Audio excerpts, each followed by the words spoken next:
Ok, hello anh em đã quay lại kênh mình ha. Thì hôm nay mình lại có cơ hội quay lại Bình Dương ha anh em. Thì đây là cái hồ Paris ha. Hồ này nằm ở Phú Giáo, Bình Dương nha anh em.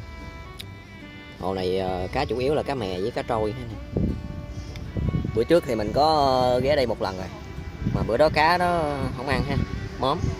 Hôm nay mình cũng tiếp tục đi chung với bạn Phúc Câu Đài ha. Bây giờ bạn Phúc ngồi bên kia, mình thì ngồi bên này. Đấy, cũng có một vài cầu thủ ngồi ngay đó dưới kia nữa anh em. Bây giờ mình câu thôi ha, trộn mồi rồi mình câu ha. Thì bữa nay mình câu mồi khó chịu đen nha anh em, đánh zin luôn. Ok, giờ mình trộn mồi ha nè. Thì câu đi, cá ăn thì câu đi bạn. Cái này lên đây lụm lại găng là cướp móm. Ổn. Được chưa mà, cá đang ăn.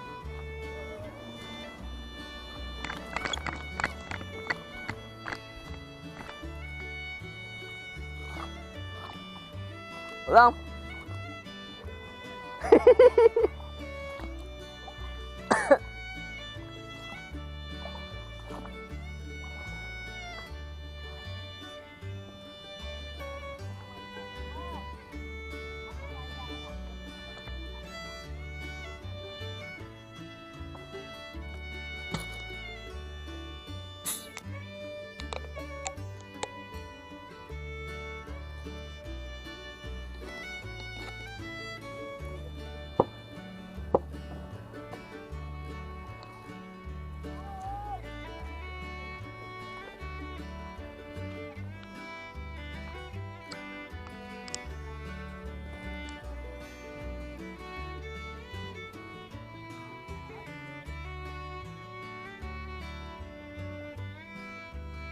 Câu lửng hả?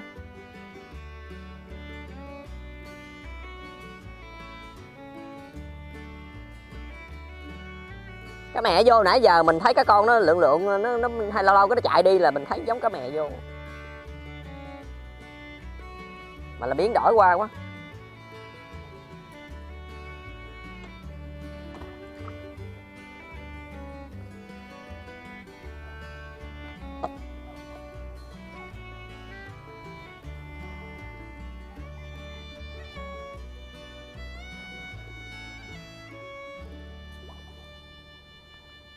Chép nữa nè, cái lỗ này chép không à.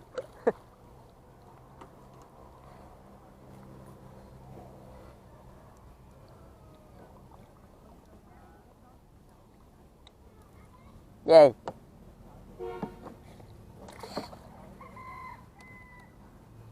Chép mini không à.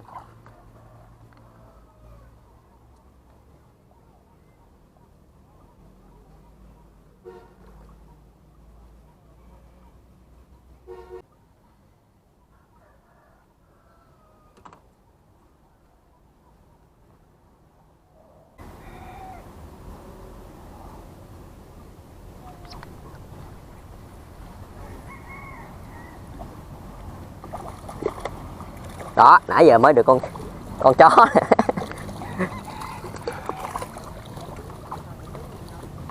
Chạy ghê thật chứ. Có bằng cụp tay rồi, chạy ớn rồi chứ.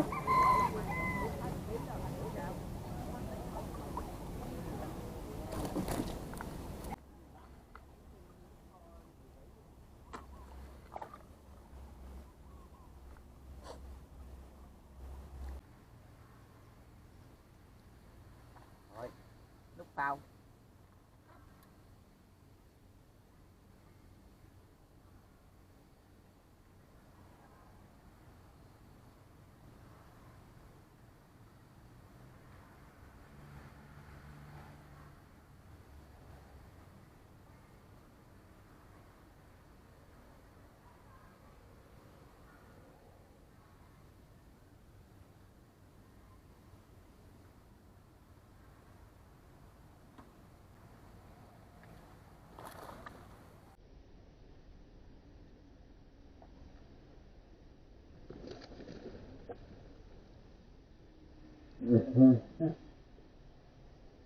ngang không kìa mày.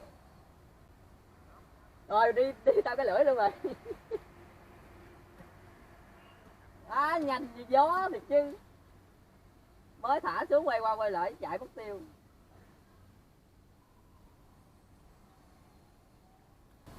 Chấm rưỡi mà nó bẹ làm cái ngọc chết luôn trời. Chết.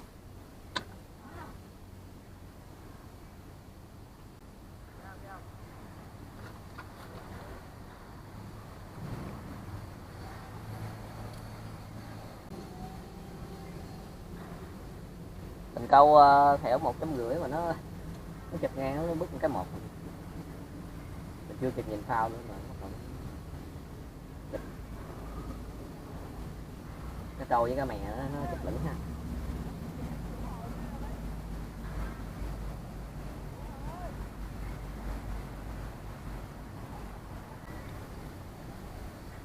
Chung câu anh em lên nó chịu dầm cái khác nó còn chụp chạy mất tiêu.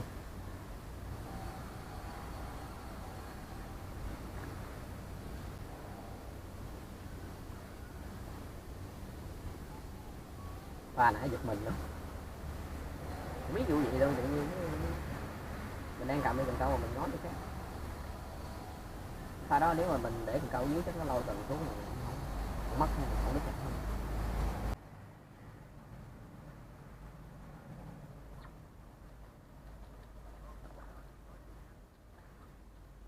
Tao không thả nữa đó, bông thì bông.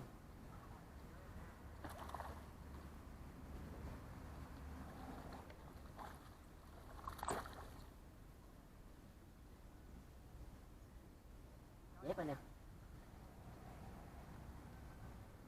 Hả? Cái dép.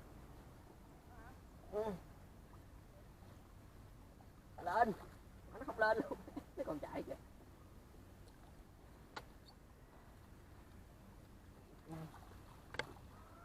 Một con chép nữa nha. Con này cũng được rồi nha.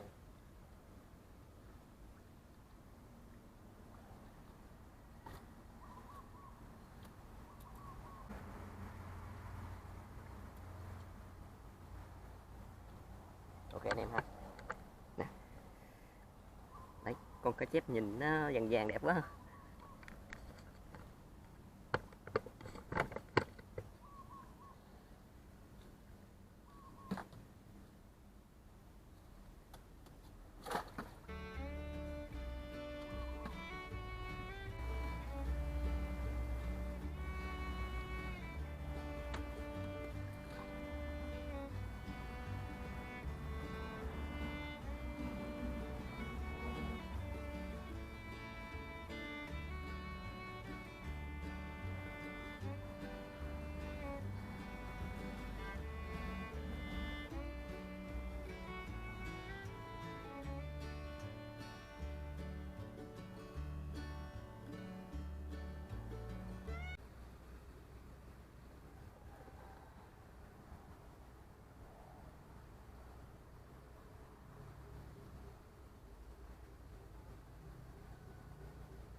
Thì mình cũng có đem dụng cụ quay phao về đủ hết, mà cái chỗ này không có để chỗ để máy quay phao nữa, không có cắm được cái quay phao nên thông cảm có cho mình co cá thôi chứ không quay phao cho nên thôi.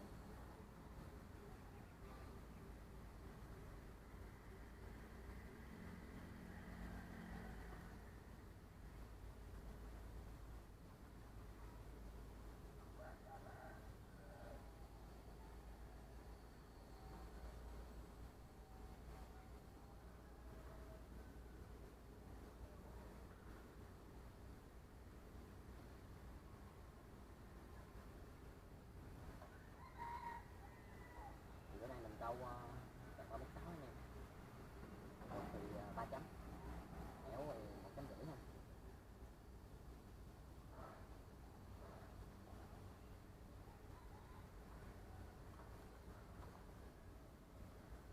Đây có tín hiệu phao này như các con.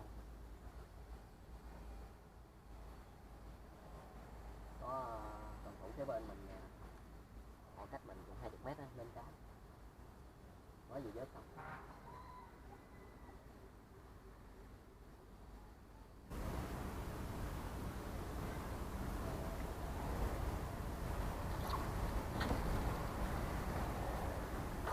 Một chép nữa.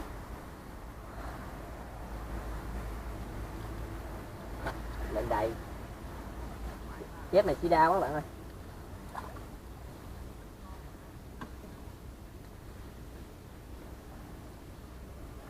Nó bị con bọ gì bám cho người đó nè. Ký sinh. Vì nó yếu xèo mà kéo cái vô luôn á. Cái chép này nó bị mấy con bọ nước hay gì. Chép. Nó bị cái con gì á bám cho người đó. Yếu xèo à.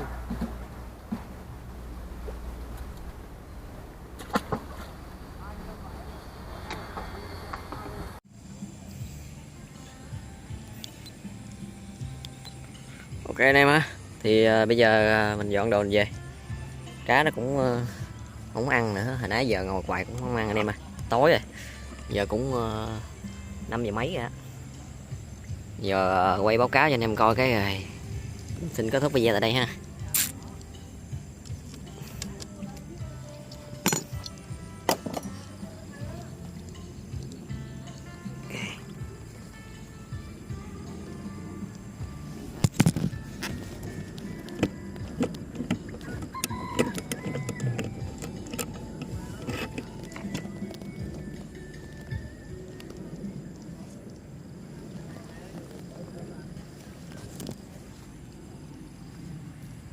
Cái này ha, giờ mình để báo cáo cho anh em coi nha.